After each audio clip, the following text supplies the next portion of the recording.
Ladies and gentlemen, good morning, good afternoon, good evening, and welcome to another episode of the Crazy Gang. It's a Monday.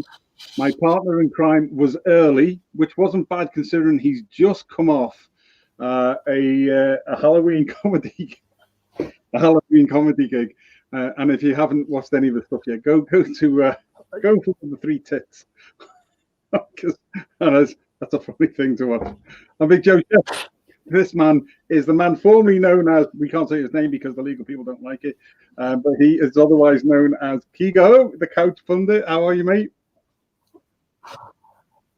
Happy Monday. I was told everyone was dressing up, so I slipped into something a little more comfortable.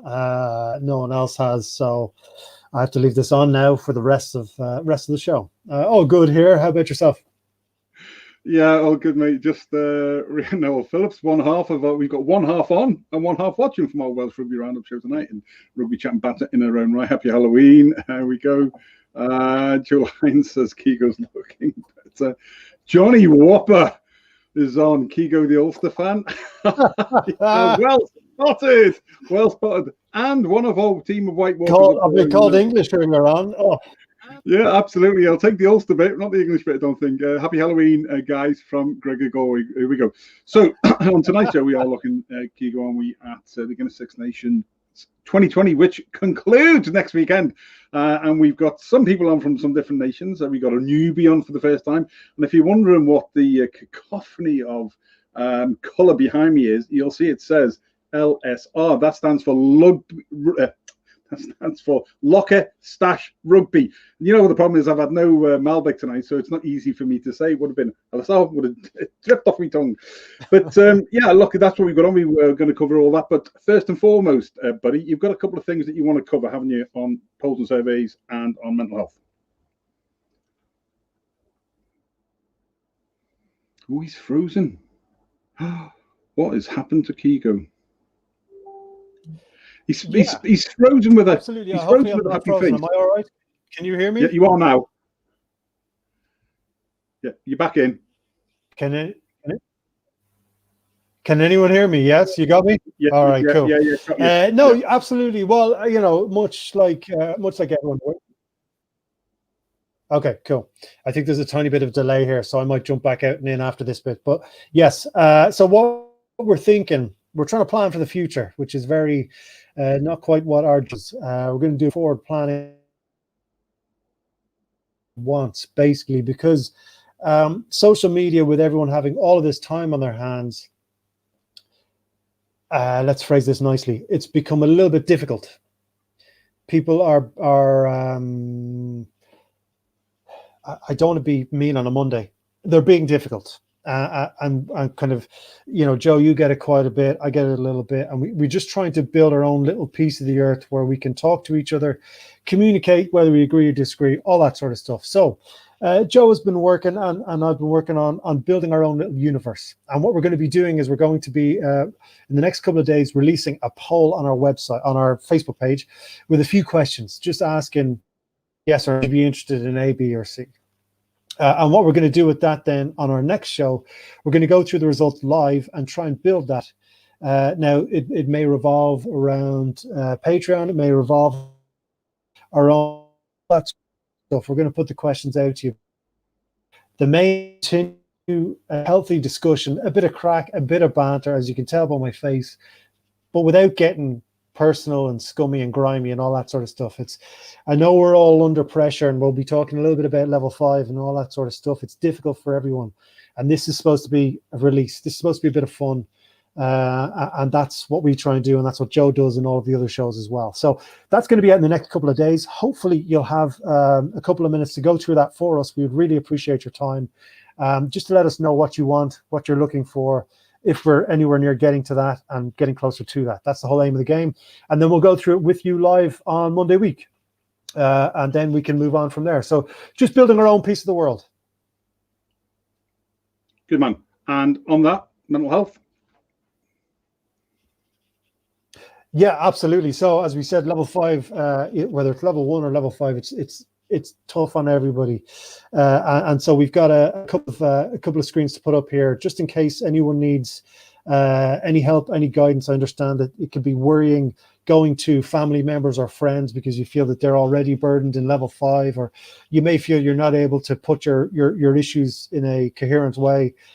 So if you're in Ireland, reach out to these guys. If you're in the UK, you can reach out to these guys. There's a lot of great services where you can start off with a text message. You can see the details there on those sites. You text a number and say hello, and someone will get straight back to you. If you're not ready for a conversation yet, you can start via text message. But please, it's very important that you remember that you're not by yourself. There's always help for you. You're never a burden. You're never an annoyance on someone. But if you feel that way, these are the people to talk to. And hopefully, should you need help, please go and get it. The journey of 1,000 miles starts with the first step. Good man. Thanks very much, Dan. First guest tonight is a young entrepreneur. He's 19 years of age, and I came across him about a week or so ago, and it was quite enlightening, because it's like everything, we're always looking out for people and supporting where we can. And as ever tonight, we are supporting coffeedog.ie. So go to coffeedog.ie, and we relented. The 20% is still on, but only on Chef's Blend. So you got to go and get coffeedog.ie. You get 20% off Chef's Blend for till the end of October, and then it has to stop. Okay, so coffeedog.ie. That's really, really great, and the promo code is Chef's Blend. Is Shep, SHEP. Go and get some Chef's Blend from Johnny. It's absolutely superb. But this guy, the Locker Stash Rugby, and you'll see the sort of logo up there. And go to Locker Stash on Facebook, or go to the site. And then we've got to bring in our first guest, who's actually going to stay on the whole show. And he's going to explain to us exactly what Locker Stash is, why they set it, or why he set it up. And that's what you'll see behind me, the cacophony of brilliant colour. I am in the Locker Stash room tonight. And to tell us all about it, he's Guy Roberts. Guy, good evening to you. How are you, mate? Hi, guys. First, to start off, Joe, Keego, thank you for having me on. I'm here for a good time and a long time, so absolute pleasure to be on. So obviously, where to start really with Locker Stash? My career, as probably people that might be listening to this who've seen me play, definitely wasn't anything special. My career was cut short 18 months ago. Broke my clavicle. It's now made of metal. Nightmare in airports, and basically was just a platform for me then to kind of channel my energy into something else. So selling my old rugby stash, thought, you know what, we can put this into some better causes, and supporting that grassroots clubs. Everybody loves stash, everybody's got stuff in their cupboards, and to be able to put that to a better cause, disadvantaged athletes. We've recently partnered up with Newport Gwent Dragons in their community department, which has left us with amazing opportunities to help the homeless, their para sports, and their wheelchair kind of provision. They do a lot with BAME, so Black, Asian minorities and ethnic community. Children's Hospice Southwest, and we've been running officially for 6 months.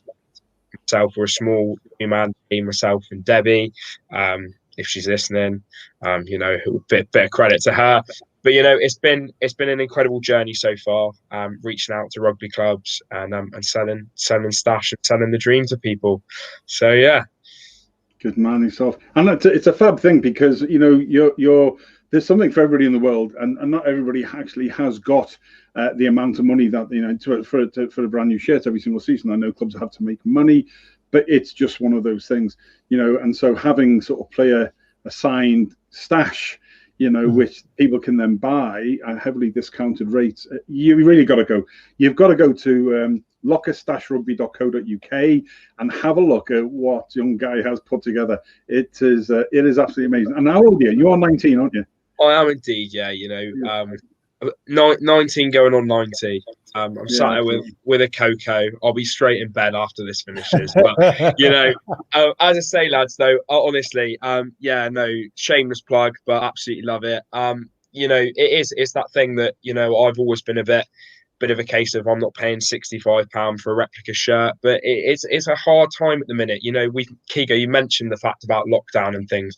This is kind of highlighted to me more than anything is, they brought out the new Six Nations jerseys. Best part of 95 euros for a replica Ireland jersey, isn't it? I mean, when you've got 2 kids and you're at home, I mean, it's a week's wage to kit the whole family out with a jersey, and at that age, kids don't really care what it is, just as long as it's something new and it's something exciting. And that's what we kind of try and bring, is it's something different for people. It's an alternative to just buying something from Sports Direct. Shameless plug. Other providers are available, but it's kind of something away from the norm. We stock anything from kind of Torquay Athletic to the Isle of Mull to the Bay of Plenty. It's something where everybody can go and get a memory for £5 or £6. They can drop a few pennies out of their paycheck and they get something that's memorable. They may never put it on, but it's just, again, it's something that they can have a look at. So yeah, as Joe's already shamelessly plugged, go over, check out the website. I'm sure we can sort something with a discount code, but Joe will probably nicely lead the conversation now on to the projects we work with. But yeah. Good throw. Yeah, we absolutely will. It's I think it's a phenomenal idea, and I think timing is everything. And I think during the current time, it is absolutely the way to go. Cool. Right. Listen. Thanks very much. You're going to stay with us and cover Scotland. Absolute pleasure. In the absence. So, well, Keego, who else have we got joining us tonight? Well, I'm going to need a little help in the pronunciation on a couple of these. So we're going to have people covering France, England, obviously Scotland, Wales, and Ireland. We will be trying to talk a little bit about Italy if we can, if we have time. But I had a pizza earlier on, so that's why there's no one here from Italy. So we'll start off with France because it's top of my page and it's the one I'm going to struggle with most, Joe. So if you can help me with the surname, I've got the first name down, no problem. So representing France, who will be on the receiving end of a loss next Saturday. Mr. Luc Vuillemin. Really? Yeah. Vuillemin. Yeah. I can't even kiss in French, so we'll call him Luc. Yeah, that's Luc, right. good evening and welcome. Hi guys, how you doing? And then, how are we? Now we're gonna go from France. We're gonna jump on the boat. We're gonna go over, and we're gonna pick someone up in England. She's been on before. I've stolen her opinions and pretended they were my own. This name is a lot easier to pronounce. Miss Debbie Knight. Good evening, everybody. Come in, Debbie. Hiya. Good to see England colours there, Keego. Not sure about the jersey there. Yeah, we're clashing. This is awful. No, we're matching. We're matching. It's a bit like, Macbeth can never clean his hands. This is never going to come off. It's going to be tough.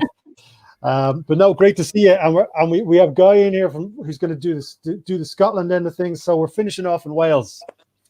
I don't know how positive this analysis is going to be, but at least we know he'll be quite attractive. Ladies and gentlemen, Mr. Brandon Smith. What can I say? I mean, I've never had such a nice intro in my life, to be honest. I see a big white circle. Is he there? Good to see you guys. Thank you for having me on. Guys, just before we crack on, I'm getting a message through here that Facebook has crashed. We're messaged through from the Stream app. We're having trouble streaming in Facebook. This may be an issue on Facebook's end. Likely, it's possible that the stream was ended or deleted on Facebook. We'll keep trying to get it back and let you know. Our numbers, we were at 112 and it's gone to 3, and now I can't even get Facebook open. So I think that there may be an issue that is showing up that we've gone from. In fact, we've got nothing. We've lost the Coffee Dog link, coffeedog.ie link. We've lost 3 vlogs link. Facebook isn't opening, and we've got 3 people watching on YouTube. Nothing we can do. It is clearly a Facebook, so we'll keep going. It is being recorded, and the show will go on, and we will put it back out again later on. So it is a bit dispiriting going from 112 to 3 in a nanosecond. I have to tell you, I was like, I haven't sorted anything. Joe, I have to be honest. I thought it might have been me. I bored people to death. No, probably. Honestly, it's just at the moment. I've been rejected by many people in my life. You get used to it, no problem. That's it. Since we've gone to. Anyway, we don't need people to listen to us. Okay, right. So we'll crack on, lads. Anyway, so first of all, we're going to have.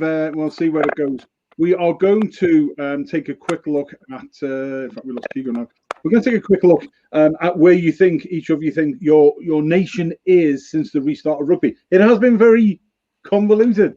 France decided we'll sack the whole malarkey last time and are now into round 6, I think it is, on top 14, as well as 18 months to go, starting the lead on bringing the youngsters in. Could be a very good move, it looks like it. We'll aim off Luke in just a second. The English Premiership has only just finished last weekend. The Celtic League, or the Pro 14, is now in sort of 3 weeks into this 4th week now. So it's all a bit of a mishmash. So we'll start off with Brandon. Where do you think Welsh rugby and Wales, given the result against France last weekend, where do you think you are overall? I think people are reading too much into the game against France. Yes, it's disappointing to lose, but when watching the game, I didn't feel as if we did all that much wrong. I just felt like the French tries were just that good. That France, their tries were just simply that good. That, Dupont has been in my nightmares for the past 48 hours or so because he absolutely ran the show. He was incredible. And people have to remember that Wales are in a transitional state at the minute. We've come from a time of being under Gatland for over 10 years where we had a very, very, very specific style of play. We've tried to evolve a little bit from that, and now Pivac's come in and changed complete different style of rugby. And so there's always going to be teething problems with that. And so people just need to be patient with it. I am an optimist, I guess, but I wouldn't read too much into this performance. Again, look into next weekend. We have nothing to play for in the Six Nations. And it's just about the process of developing players, giving players an opportunity to play. And yeah, I'm not too disheartened at all about the team, to be honest. Okay, what about everybody else? What do you think, Luke? From your perspective, the winning as well, was it? Do you think Wales were a threat, or was it just a bit of a run out for them? Yeah, in comparison to yourselves, or pretty nerve-wracking start. To be honest, I thought normally when France start bad, that's normally it. Heads are down, and I honestly thought when we went 10-0 down, I thought, oh, here we go again. Same old France. But we bounced back and got a couple of good tries and back in the game. But still bad discipline. I think we've got room to improve as well. We really need to sort our discipline out. It's what's really letting us down at the minute. And yeah, could have been a chance where we possibly could have had a red card with LaRue on Alan Wynne-Jones. I was pretty lucky to get away with that, and it's been cited now. Yeah. But that was in the game. It would have been another red card, which is pretty standard at the minute. What was the from a French perspective? Did you think that you would do it as well against Wales, or we think it was a bit of a run out type thing? And did I think we were going to do well against Wales? Yeah. Yeah, I was confident. Like I say, we've had a good Six Nations so far. It was a pity against Scotland giving away that red card in that game. But honestly, before the Six Nations, I wasn't sure. With a new developing squad with so many youngsters in it, I was excited to see how it was going to pan out with Sean Edwards coming in to the coaching. So, but yeah, like I didn't think it was going to go as well as it's gone. I mean, like it was a shame. The Grand Slam should have been on. But before the competition started, I didn't think we would do as well as we have. Okay. Cool. Yeah, I'm confident against Ireland next week in Paris. Sure, we'll come on to that in just a few moments, Jones. Okay, Debs, what were your takeaways? I was at the match in was the end of January when France beat England, and was blown away by them then. Actually, yeah, same. It looked as if it was going to be they were going to get blown away by Wales. Got a soft spot for both teams actually, but I think France are doing what they always do, and they're actually building for the World Cup. We all build for the Six Nations; they build for the World Cup and prepare for that. I think the fact that the teams that contested the European finals, I thought were two teams that actually were teams that were damaging French rugby, but they both have got significant numbers of French players in their teams, and that's going to bring us a strong French side. I would have said Grand Slam for then, had there not been an idiot against Scotland, unfortunately. Yeah. So yeah, they're going to be a hard team to beat for a while now, I think. Absolutely, it's been great industry. Guy. You know what? First thing I would like to say is throw a question out to Brandon. I know you've mentioned the transitional phase with Gatland, but for me, do you think that Shaun Edwards has been a bigger miss for Wales than Gatland has? It was evident that they looked a little bit lackluster in defence, and it was a little bit more characteristic. It was a bit, France were looking a little bit more in the ascendancy, which is something you don't tend to see, is it, defensively? Correct me if I'm wrong, but yeah, it's a tough one. Look, it's hard to know because obviously Shaun Edwards is in charge of the coaching. What I understood, Gavin was quite hands off with coaching. He'd let the coaches get on with it. So, of my understanding, it probably would be that,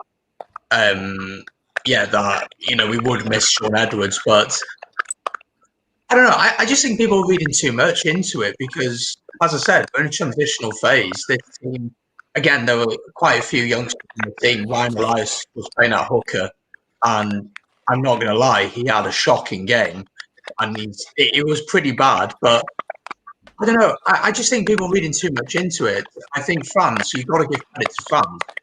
They played sexy rugby. Like, it was amazing to watch. I did a live stream.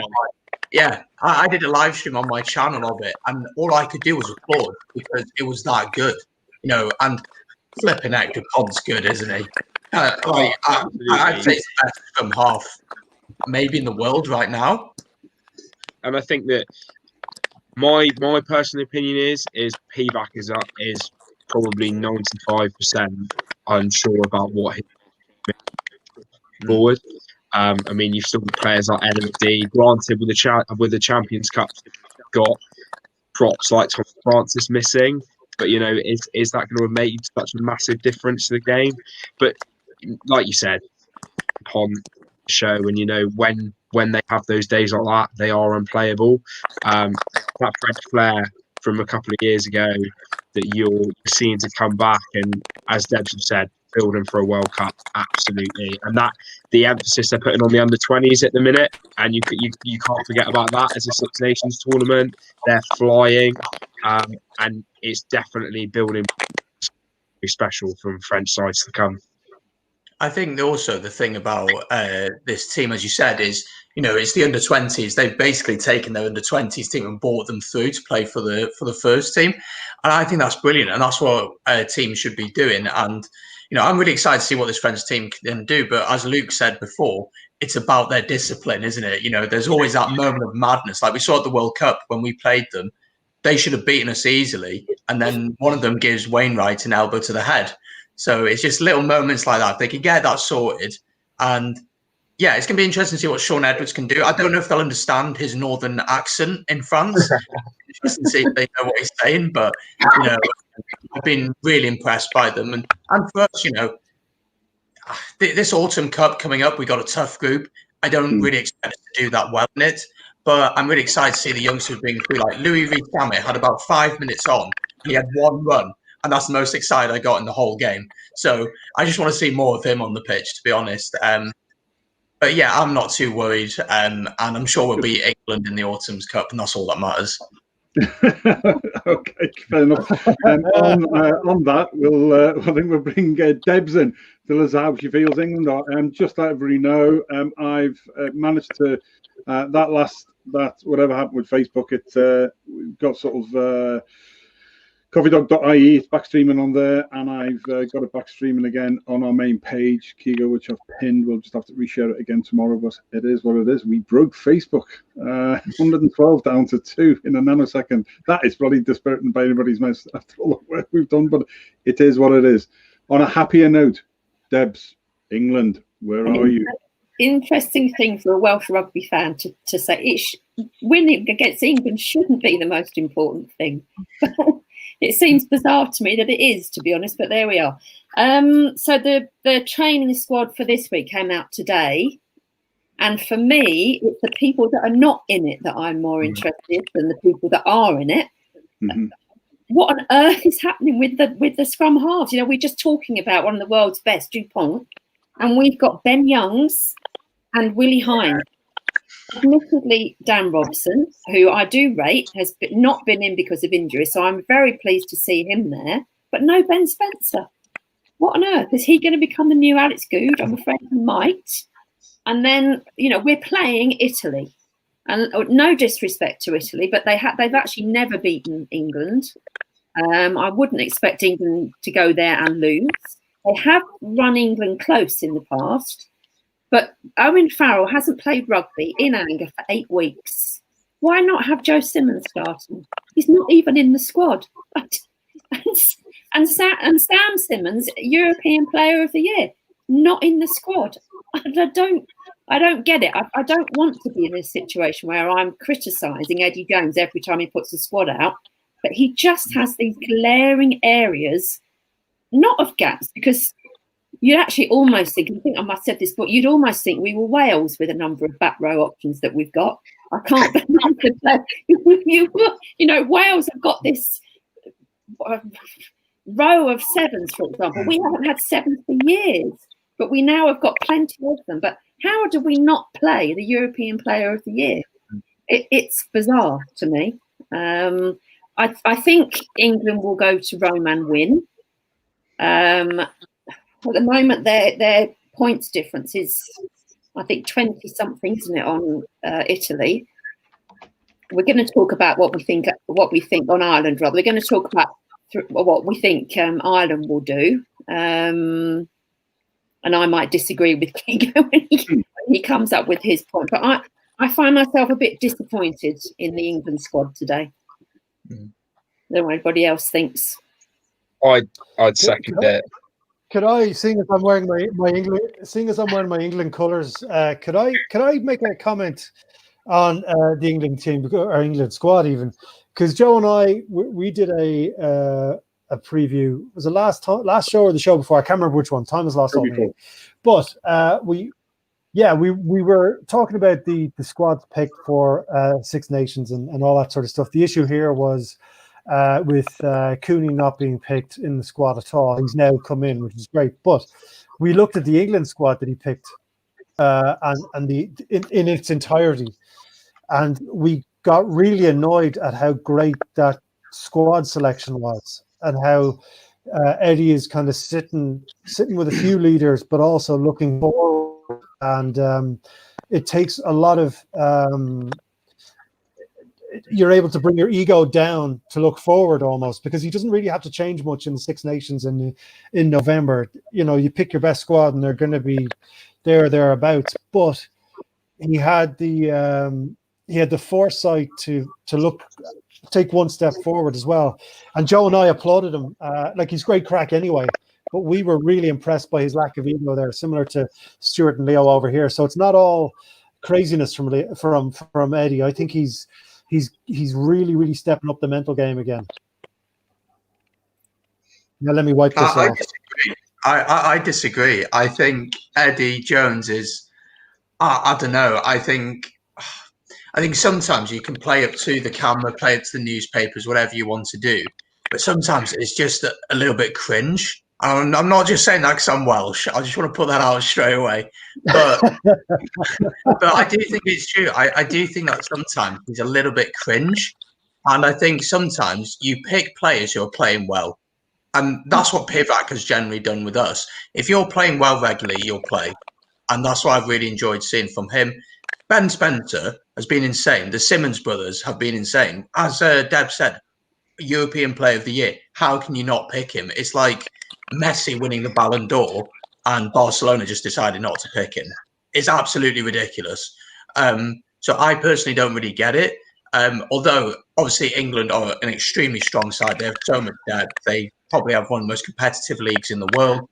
And so they're going to have a lot of quality across the park. But, there's some big omissions from this team. And although, as Deb said before, I expect England to go to Rome and win very comfortably, though.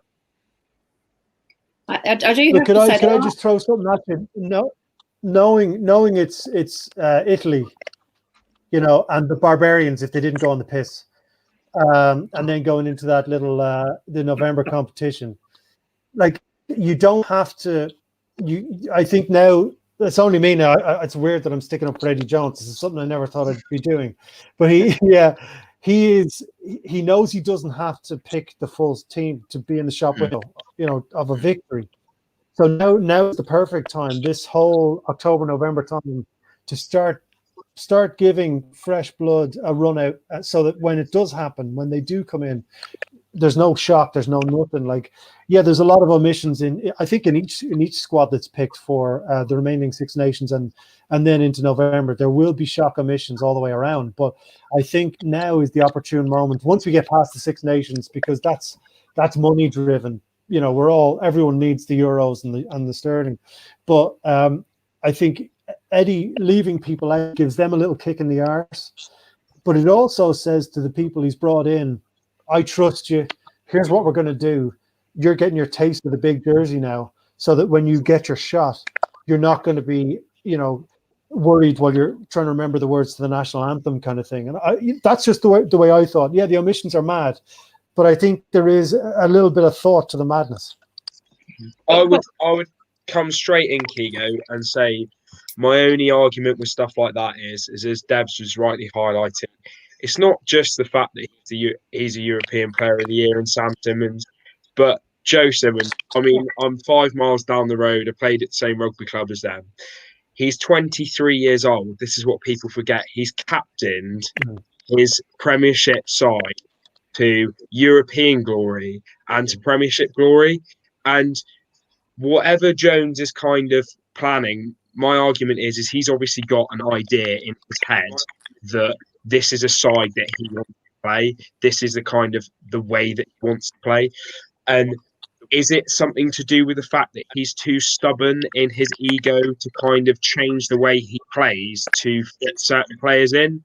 My other omissions, being West Country boy, I've got to kind of make a point for Bristol Bears. Harry Randall had a great season for the Bears. Dan Thomas again, and Wales have been very lucky to snap up Callum Sheedy, because I'm absolutely gobsmacked again that they haven't, because Ford, Farrell, again, they've got a few years left in them, but like you said, you're talking about blood in players.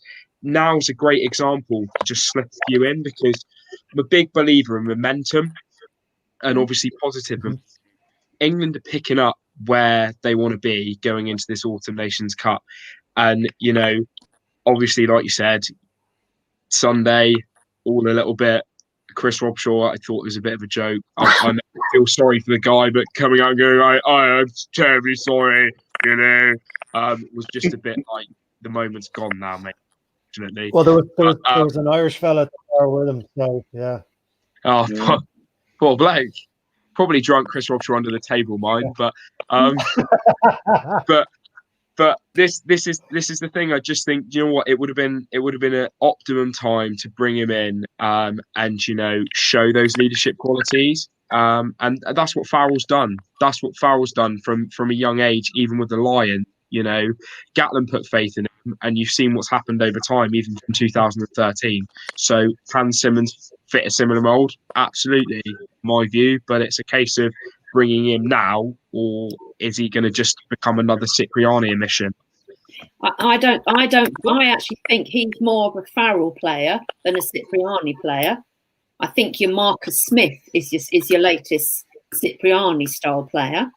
I think it's fantastic. Jacob Umaga is playing.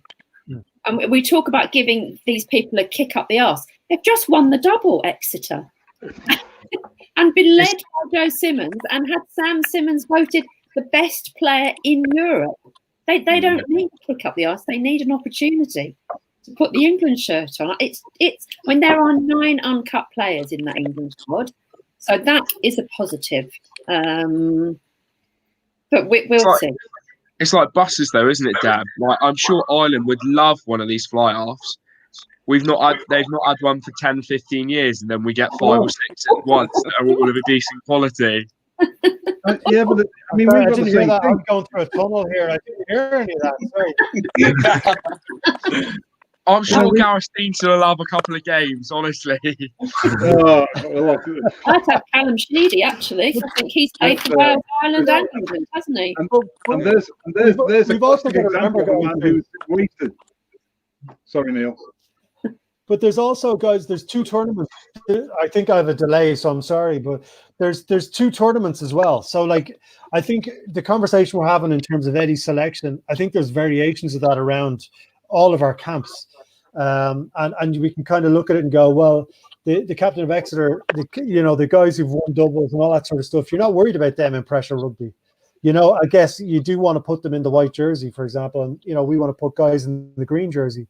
But when you've competed at that level and performed at that level, the worry's a little bit less. But also we have another competition where we're all going to be knocking lumps off each other again, and there's no friendly, so it's going to be straight in again.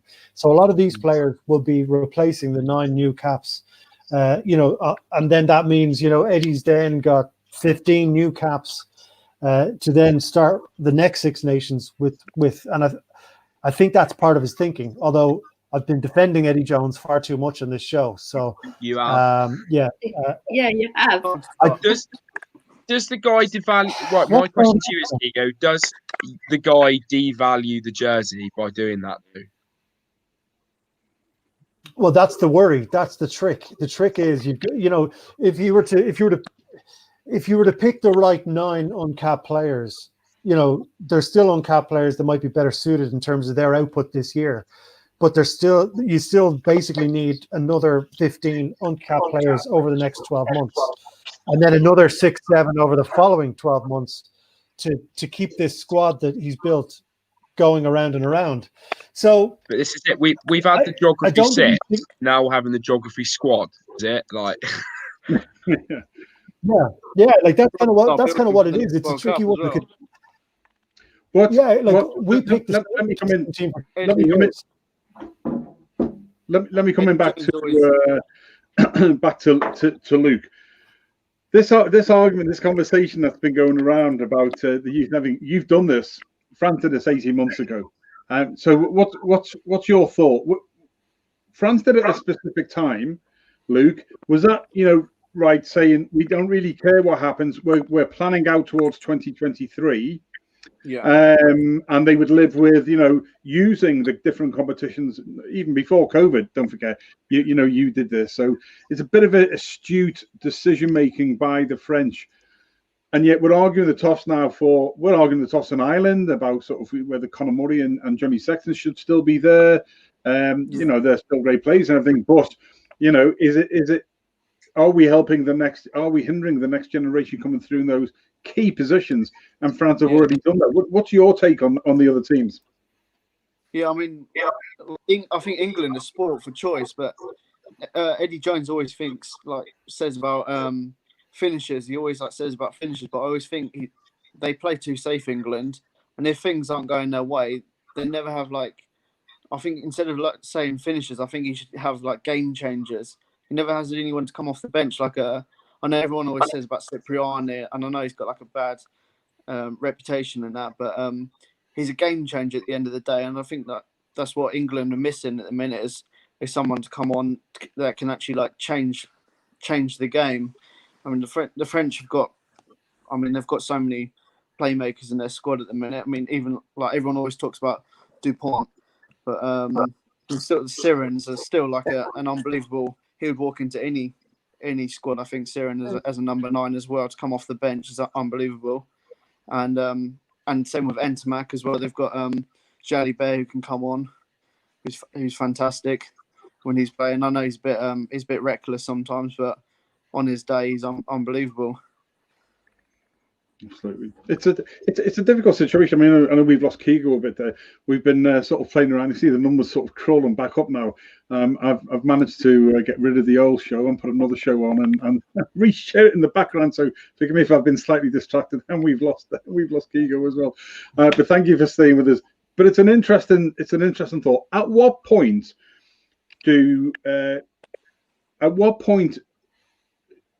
is it right for a team to rebuild and hit it? Let's look at Italy, all of you, and we'll start with Debs. Italy, Franco Smith now has come in and has a very, very new feel to what he's done. Excuse me. Now you could say he's drawn the line in the sand, but then they haven't. I think you've got the stats there, Debs, haven't you? They've I think they achieved massive amounts under Connor. They really did, both that. Grassroots all the way through, but it didn't always transpose itself in results per se, especially for the national team. So they've got a young team in now. Franco Smith's almost, she's saying, doing a France now and looking, at where they were and bringing it through, because there's guys there I'd never even heard of. Gracie and Ian McKinley, by the way, on covering the internationals at the weekend. But if they're doing that, is it? Do you think that it's actually better for a national team to try and find a balance between, and again, I go back to Ireland, it's nothing against them, but Conor Murray and Johnny Sexton, are they the right people at critical positions at 9-10? Or do you say, let's do what France have done, let's do what Italy have done and see where it goes? Debs, your thoughts first, and I'll bring Guy in. Well, I wrote an article yesterday about Italy because I sat watching their match at the weekend and I thought, here we go again. Should Italy actually be in the Six Nations? And I was, in a way, quite surprised by what I found. I mean, this is the 21st year of being in the Six Nations, and I think they've finished it 14 times. Scotland have got an issue with Italy. They seem to beat Scotland fair. Yeah, sorry, but they've beaten Wales, they've beaten Ireland, they've beaten France. And looking at their team at the weekend, because I had a chat last week and the guy that I was talking to said, they're mostly project players, they're not Italian. Well, that's not right, they're not. In their 23, there were only 2 what I would call project players, both now playing in Italy. The rest are either Italian born or Jake Pelledri and there's another English player, Callum Brayley, are playing for Italy because of their parentage or their grandparents. So I think that's a real strength. I think, will they ever do anything much in Six Nations? I don't know. I've been to Rome twice and loved it on both occasions. And there's just nothing quite like seeing Italy score a try, is there? It's fun. I yell as much as if it was an England try being scored, whether it's at Twickenham or in Rome.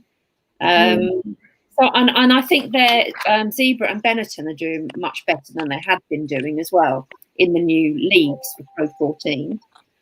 For me, I think you need to get out of the Wales situation where only beating England matters. The situation where we're all playing towards the Six Nations. Let's plan for a World Cup. So our 23-year-old captain of Exeter isn't included. I'm a Saracens fan, but Owen Farrell is 30. Yep.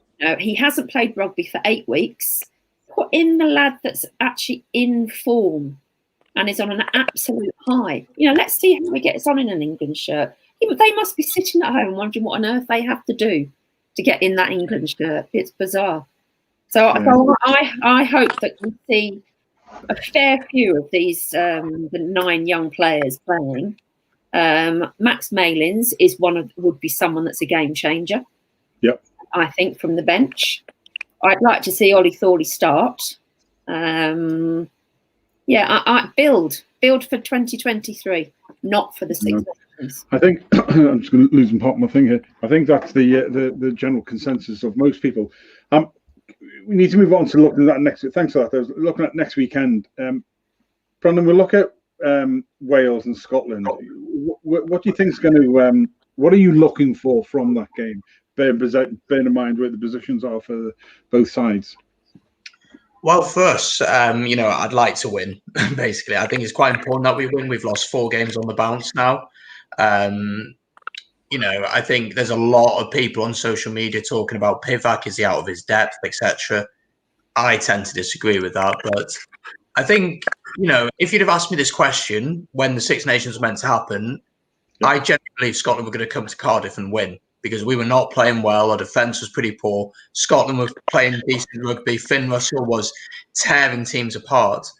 Now, I think that momentum is not what it was back then. I think Scotland have always struggled against us, especially when we were at home. I think it's going to be close this weekend, and I'd like to see us put in a good performance. I'd like, people like Bigger missing those kicks was very uncharacteristic of him, and you could see that affected his confidence as the game went on. But if we can do the basics right, if we can keep the scoreboard ticking, I think we'll win this one. But I am worried about Scotland's attack. Finn Russell, brilliant, probably the best attacking fly half in the world. Stuart Hogg, brilliant fullback. Hamish Watson at 7, one of the most underrated players in his position, should probably be in the Lions squad for sure. Jamie Ritchie, also a brilliant player. So they've got some really good players across the park. But I am going to back us only just. Interesting. Joe Lyons, Joe, good evening to you. Says he thinks that Scotland will be upset a 5-point win. Dwayne Toho, good evening to you, Wayne. Just thinking a couple of things there. Debs, good to see you, love, he says. Galway likes Garisi from Italy. I thought his step and try the other day was superb. I mean, dreadful. Ireland lost 14 points there the other day. It happens, an intercept from Johnny Sexton, but and those 7 points at the end, trying to push for another one. Know why we did it, but but that was a try and a half. And Italy, great thing for me, I thought, was Italy kept going for 80 minutes and they weren't afraid to try things. And I think that's a real. Yes, they lost again, but actually, there wasn't a 60-minute game in them. There was a lot more to them, I think, and a lot more to come, in my humble opinion. Gerald Williamson, I was just saying there that Munster were leading Cardiff 17-13 at half time. Jeez, fair play. Joe, can I just come in on Italy quickly? Yes, mate. I really question why Italy are in the Six Nations, to be honest.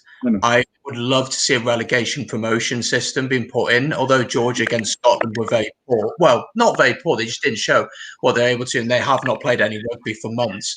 So you got to take that into consideration. Benetton in the Pro 14, if people watch the Pro 14, will know that they've actually been okay so far. They've been quite unlucky. They played Ulster, pretty close, Leinster, not far off, and then lost in an awful game against Scarlets. Zebra are shocking. Like, I'm sorry, they are dreadful.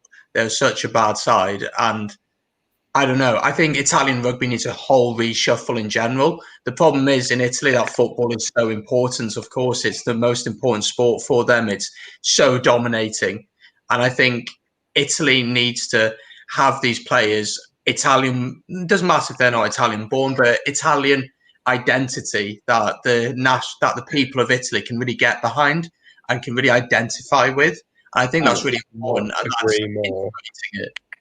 I could not agree more, Brandon. I think that, as Debs has said, you've been to Rome, you see the passion of the fans. You can't resonate with players that come from all over the place. Callum Brayley, don't think he'd been to Italy until he went to training camp for the Six Nations. How are you supposed to get behind players that aren't, passionate about the country? And it's kind of a little bit more about adding a couple of grand to the paycheck, saying that you played for an international country and getting a cap. And these project players, until Italy gets this, nestled down, and we're not seeing Dupree's and Van der Merwe's in an Italian side, it's going to be very difficult for them to kind of get the support of the Italian people, and that's fundamentally what they need, isn't it? To be fair, 16 of the 23 were either born in Italy or have family ties in Italy, so they are getting there. And I looked at project players. All of the teams have got project players or have had in recent years. So I don't know that we need to go at Italy for No, that. I think with project players, I think it's a silly chat to have because every country does it. You know, we're guilty of it. England are guilty. Everyone's guilty of it. But I think for the Italian public to really get behind their side, I do think that's quite important. And hopefully they can then, you know, Italy show glimpses of what they can do. But again, it's down to facilities, infrastructure. You know, again, as you said, they've only been in the competition since 2000, but they seem to get better with a coach. You see glimpses of what they're doing, and then for some reason it drops again. So I don't have the answer. That's why I'm not the coach of Italy, because I don't know. This whole thing, lads, though, has been going on since time immemorial about people travelling the globe. And I come back to my case in point will always, always, always be the first All Black skipper was a guy called Dave Gallagher, who, along with all of the rest of the All Blacks, went off to World War One, and 14 of them were killed and paid the ultimate price, didn't come back. Where's he from? Probably Donegal. They're probably the greatest, the first ever world great of rugby was an Irishman, and he taught the All Blacks how to play. Zakaya, I hope you're watching. You learned it from us first. So, on the whole, you know, listen, the whole thing, it's been debated and it will go on and on and on. But I think if you travel to a country, if you get an opportunity, it isn't, whether we like it or not, it's not just sport, it's a professional game, lads. So that's that bit done. Right. So Walesy in Scotland. Guy, you're still covering Scotland for us. Come on, the Scots. Right, yeah, no. Yeah, do you know what? Next week, how do you think they're going to do? Very briefly. We're talking. I've spoken earlier in the show about momentum. Oh my days, are the Scottish on it now? You know, if this is a thing that all Scottish fans, they're on the roller coaster. We're waiting for the drop off. But you know, the Six Nations where we left off. Keego, don't remind me. And Debs, please don't remind me about that either. You know, it was 7 points against 2 of the top sides in the world, and you know we've conceded 5 tries in the whole competition. It's the least in the tournament. The problem is scoring those points. But that game against Georgia at the weekend was fundamentally, to me, was Townsend's way of making sure that we went into next week with a real demand and a real desire to score some points. And 48 points against, I know people saying Georgia didn't look that great, but we didn't let them look that great. You can't, I know it sounds stupid, but you can't score points if you haven't got the ball, and the possession stats talk for themselves. And for the first time ever, as a Scottish fan, we're actually spoiled for choice. You know, this is the problem. The big issue for Townsend at the minute is the conundrum is getting Hastings and getting Russell in this squad. And, you know, he came on at 54 minutes and calmed everything down. And, you know, people enjoy playing with him. Whether it's his first cap, it looked like it could have been cap 140. You know, he swaggers onto the pitch. He owns it. And he really, really, really gets behind the team. The big issue that Scotland have is, just as Wales at the minute, finding somebody who can kick goals, because a 50% conversion rate is not good enough at international level. It's not good enough for if I'm playing Sunday League with my mates, I still give them a roasting. It's a little bit embarrassing.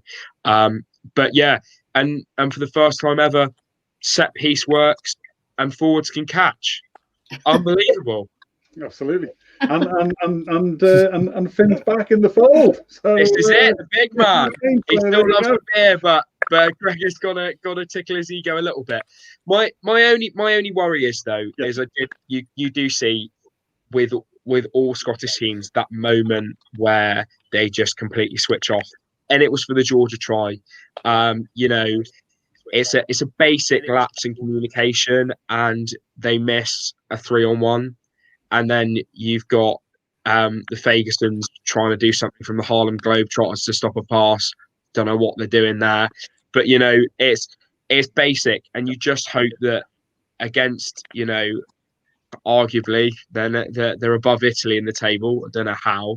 But it's nip and tuck as to who's the most bin juice. But, you know, it's really difficult to kind of determine whether they need to cut things like that out. It's that one moment in every single game that is the difference between winning against an England and winning against an Ireland. You have to be clinical, and Can they do it for 80 minutes? I reckon they can. And I think it might be a little bit embarrassing. Well, I say it, sorry, Brandon. Time will tell. So give us your very quick prediction then, mate, just before we shoot to England and Italy. I'm going to say 35-17. Scotland. Debs. Run us through England, Italy. What do you think that's going to be? Because obviously it leads the last game to Ireland and Keego and Luke to argue the toss on. So England, Italy. What are your thoughts? Italy, England. Bearing in mind England didn't get their warm-up game, but on this day a year ago they beat the All Blacks. So I'm sure for the core of that team that's not going to be an issue. I hate to say it, but Italy rarely are nilled, actually. So I'd like to see them score a couple of tries, but I think England will probably put 6 or 7 over them, improving their points difference to go higher than Ireland's points difference, naturally. Absolutely. Do you think very briefly that Italy offer any threat to England? It's hard. I'm not inclined to say they won't offer a threat. Sure. Because they have in the past got close to England. Yeah. Arrogance is a word that's actually put around quite a lot towards England and their fans on social media. England haven't to go in with this with too much confidence, I think. They've got to go in believing that they can win, but not believing that they can thrash them. Yeah, I think it could be a danger to them, but I can't see them beating them at this time. Cool. Yeah. Right, Joe. Come off you. There we go. Yeah, it will be. I think it's a matter of points. I'm just looking at conscious of the time there. We're going to come to Keego and Luke. It all comes down at the end of the day. Actually, England can win it. France can technically still win it if an upset happens in Italy, or there's not enough points. And Ireland, all we've got to do is just score 4 tries and win. That's it. Which is a relatively easy thing to do. So it's someone to France, not Keego, Ireland. Okay, well, let's start with the positive. If we were having this conversation a year ago, and someone said to any of us, "You'll be shop window of a Six Nations title on the last weekend," the last weekend, we laughed at them. We were in the doldrums for the whole year. So to see what's happened is really, really impressive, really, really great. Small things happened against Italy that showed a change in mindset. 2 box kicks in the whole game. Actually had Joe crying for 8 minutes. So there was a lot of positive stuff. Again, similar to Scotland, there was a bit of a lapse in concentration a couple of times, which you obviously we can't do next weekend. I think you've always got to go into every game wanting to win. I think the changes, Gibson Park having to leave due to leg strain somewhere, that's tough because he changed the game when he came on. Cooney coming in, there's a lot of pressure on him now, and it's a matter of how he responds to the pressure. I think Murray's going to start again, which, the step pass, he does a river dance pass, but he was solid last weekend.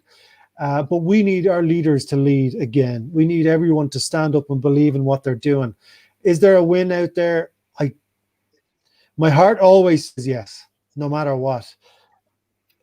The reality of the task, especially after seeing France last weekend, it's going to be tough. You got Dupont there playing like it looks like he's got a whole pitch to himself. So, that's why I would have thought someone like Van der Fleer being picked to just aim at him all day, like in the Pro 14 final, would be an option, but I don't think he's going to get on. If Ireland win, it's got to be close all the way through. And it's a drop goal, 83 minutes, Johnny Sexton, and we make a statue for him in Grafton Street. I think it's going to be a 3 or a 5 point loss, as gooding as it is, but my heart will always say Ireland. Give on yourself. Luke, France, Ireland. How's it going to go and why? Oh, we're just got to beat Ireland by more than well, we've got to beat Ireland by more points than England beat Italy. I think it's like 3 points difference at the minute, isn't it? Yeah. Easy task, isn't it? No, I think Ireland's defence looked really good. I know Italy scored like a last-minute try at the weekend. That was a pretty good sidestep. When you're leading that much, you just lose concentration at the end of the game. It's easy to concede a last-minute try. But yeah, I mean, France, they looked good at the weekend, but I think the Irish defence is going to be a lot more challenging than what it was against Wales. It depends. Like, yeah, it's a difficult one. It's a difficult one. I can't see Ireland getting the 4-try bonus point, but then I can't see. Yeah, I think it's England's tournament, really.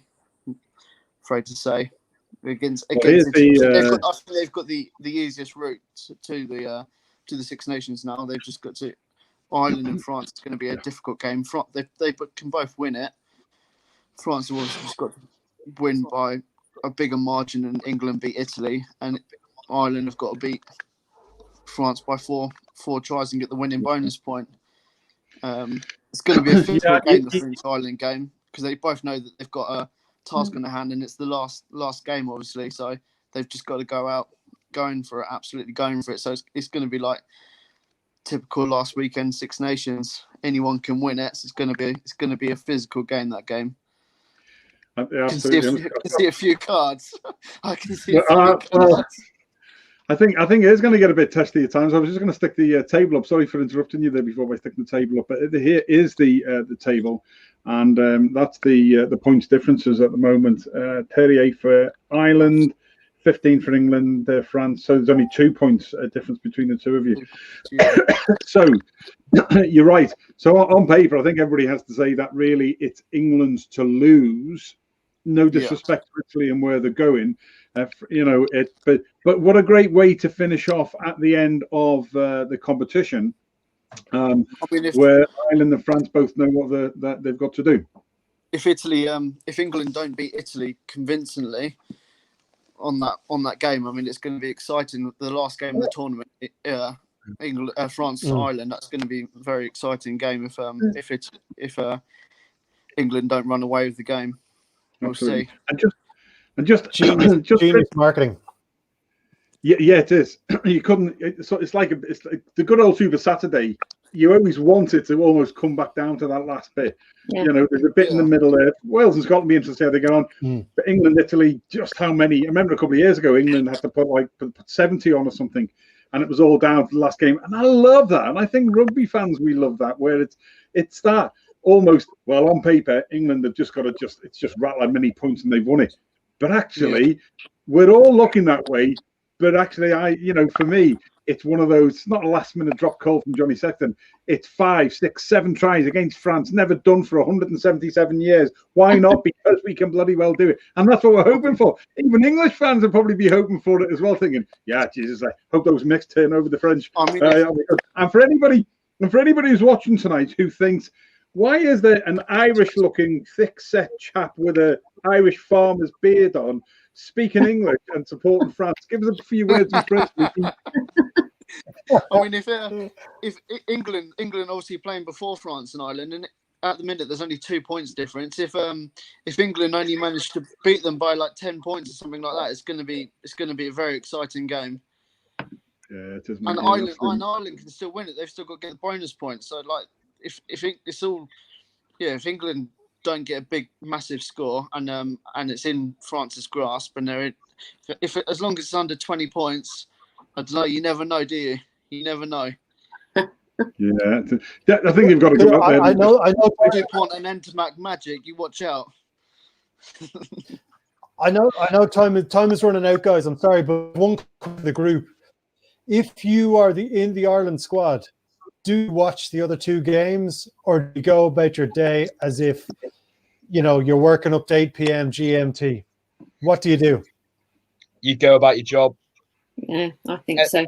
At the end of the day, you can't control those other games. All you can control is your own nerves, how you prepare. And it just adds pressure. I mean, if you go into it and you know that England have racked up an absolute half century. It's a cricket score against them. You know, it's a thing that, you know, you can't lose, but let's go out there and have a bit of a run around. Yeah, fine. But, you know, you're always going to want to get up and French regardless. No offense, Luke. That's just the kind of, they're becoming, I think, becoming the New England in many senses. But, you know. England will never be replaced in that respect. More exciting to watch, though. And that's it. No, 100%. And I think that, as you say, Keego, it's a case of go out there, play your heart out. And last week, Irish players looked like they enjoyed themselves. So why kind of put anything in the way of doing that? And also, I'm getting excited now, lads. It's too early. I'm peaking too soon. That's it. On that, final point from me, lads, is Guy, who's going to win the overall competition? Well, obviously, you can't write an England side off, unfortunately. But you know what? I'm going to say Ireland. I think Hugo Keenan, the new additions, there. Good man. You can come back on the show anytime you want. Don't forget, lads. Good morning. UK. We are cheap and easily bought. Brandon Smith from Brandon Smith YouTube and the Welsh Rugby Roundup Show. Who's going to win the competition? It's going to be England. England to beat Italy by 40 points and to get the job done. But I think France versus Ireland could be a classic regardless. It's going to be a really exciting game, that one. Looking forward to that one. Superb. Just one from our Dwayne Toho says Ireland. Good man, yourself. Well done. Ben Miles. Oh, here's another one just before we finish off. Ireland to score 4 tries and lose by 3. Oh, jeez, we'd have everything in the book. Good man. We like that. We like that. We like that. Luke, who's going to win the overall competition, mate? I think England. Yeah, I think England are going to run away with it against Italy. Yeah. Fair enough. It's only they're on paper. It's theirs to lose, I think. It's fair to say. Yeah, you bunch of pessimists. Yeah. I'd love to say France. But yeah. I mean, they've done better this tournament than I thought, so I'm happy. And I don't think it'll be next year because we don't like to play away from home. So yeah, England and Ireland next year away from home. That'll be tough, but it'd be the following year when we get Ireland and England at home again. 22 Six Nations Grand Slam then. 23. Cool. Deb's night. I would like to come back again, but because I really enjoyed this, but I have to go with England. Okay, cool. Keego? I'm going with my heart instead of my head. Ireland, we're going to find a way through. Absolutely. Head and half for me, mate. Head and half for me. I just think there's just something there that will get the masses rapturing again. It'll be like the rapture. It'll be the Saviour has ridden and all that malarkey, and Andy Farrell will be praising. I think it's just going to be a fab game. I actually think Italy and England will be a bit closer than everybody's thinking. No, That's Justin. Watching the play by if Franco Smith can sort of hone a little bit of what they did last week into playing for the 80 minutes, I just think there's something there about them that might just threaten England slightly not to get as many points. And I think Ireland will go there, and we've got nothing to lose but to go out and play. So Ireland for me as well. So we have to 1 minute 10, 1 hour 10. Thank you for everybody that stuck with us tonight. We got up to 112 people watching, and then we crashed Facebook. Although I do think that we've had Keego in and out. Thanks for getting back on, Neil. And the fact that we crashed Facebook twice, and our good friends at coffeedog.ie, I'm glad I simulcast to there and to our YouTube channel tonight as well. So we kept going there. We managed to then reshare it from Coffee Dog to Three Blokes. It crashed again. Facebook crashed again, and then we managed to get it back edited and get back again. So we'll reshare it out tomorrow. But everybody that stuck with us, people jumped ship. I can see the numbers. You see, people were jumping ship to Coffee Dog because it went on there. There was people going onto the YouTube channel. Thank you for all of your support. Is this your Al fella then, Luke? Is it? Oh, that's my brother. Is your brother? Yeah. Man himself like that. Yeah, don't forget to give a subscribe to young Remy to the channel before you someone come off. But listen, on behalf of Keego, thank you to everybody. Remember what Keego said. It is difficult times. We started off with that in Ireland or in the UK, but whatever you are in the globe, reach out to somebody. You don't have to do it all on your own. We have lots of things to go to. The survey, the poll survey that myself and Keego are putting together on what you are looking for the future, and what you want us to do will be out in the next few days as soon as we can get that done. And then in 2 weeks' time, 2 weeks this Monday, we will be covering what is happening with Facebook. And I'm not just talking about the technical things since they got onto the new platform. I'm talking about the whole vitriolic mess that we're finding ourselves in many groups and forums, which is pretty disgraceful at times. And we have all suffered and all been sucked into, being part of that. And, we've decided to take a step back from that and go back to why we designed this 3 years ago, which was to connect the global rugby family, one person at a time, to chat about the game that we love. And it's as simple as that. No pettiness, no jealousy. And we will continue supporting other forums. We will continue doing joint ventures and having co-hosts on. And these good people here, we will continue finding them for you. So to Deb's Knight. Debs, thank you as ever. Thank you. Absolutely. Your knowledge girl is something else. And wish you all the best and look forward to having you back on soon. Luke, you're a star, mate. Give us a few words of French, a bit of Gallic flair before you go. Allez le bleu. There we go. That's good enough for me. There we go. Luke, whose dad is French, his mother's English. She's married to an English girl. Is an interesting household. John and the Six Nations. Thank you, mate, for coming on. It's been a pleasure getting to know you over the last few days, and we look forward to having you back on again. Look after yourselves there in East Sussex. Thank you, buddy. To Brandon Smith, Brandon, thank you for everything you're doing for the World Rugby Roundup show, mate. It's you're a real young star who's producing some excellent work, mate, and really, really grateful for everything you're doing for us and the 3BOD Rugby Group. To Guy, who was a late replacement for John Anderson and covered Scotland. Don't forget, lads, go to locker-rugby.co.uk. Go to Locker Stash on Facebook as well and give them a support. And we'll be looking to do some more stuff with them. But the concept of what they're doing from grassroots and community rugby as a community interest company business is absolutely phenomenal. And I think there's a long way to go. And for a young man who's 19, I think you've got a wise head on your shoulders. And Jesus, if only you were Irish, brother, you'd be well away. Check will be in the post, Joe. Good man yourself. We look forward to it. That's I'll leave the last word before we close down to the man formerly known as something Keegan, but now only known as Keego. Give us a parting thought, brother. Absolutely, everybody, stay safe, stay happy, stay social within the required distance. It's up to us to take care of each other, and if you are going through tough times, just always remember there is someone to speak to, and you're never a burden, you're never a worry. We want everyone to be back here next week and the week after and the week after. So everyone stay safe, and we'll see you Monday week. Good stuff. Coming up tomorrow, go to MSG Tours on Facebook, and we've got some show. The company that's looking towards a certain tour on the road to South Africa next year. Oh, Keego again. Facebook isn't liking Keego's luck tonight. I think has been part of the problem, but we wish him all the best. But yeah, tomorrow night at 2100 hours UK and Ireland and globally around the globe or on catch up, go to MSG Tours, and it's on 3 Blokes a Ball and Bod and all the usual platforms and groups as well, where we will be looking.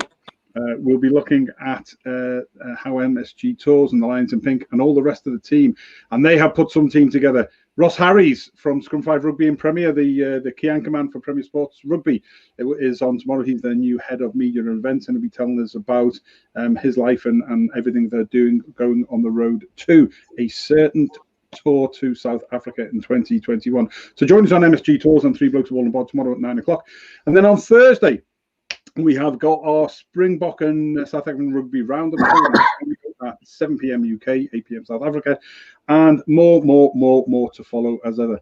I'm going to leave you with thank you to everybody who joined us tonight and lived through our technical capabilities as of us breaking Facebook. Makes a change from Facebook breaking us. I'm going to leave you with the table, and I wish all the players, all the fans, and everybody a bit of safeness and a bit of enjoyable rugby over the weekend. And these people, the order that this table is in will be the order it finishes on Saturday night. Stay safe. I'm Big Joe Shep. This is another Keego and Big Joe show, part of the ThreeBOD rugby group. Until next time, here's the final table for the 2026 Nations. Got to meet on my Slangafol. Well, fair. Unreal.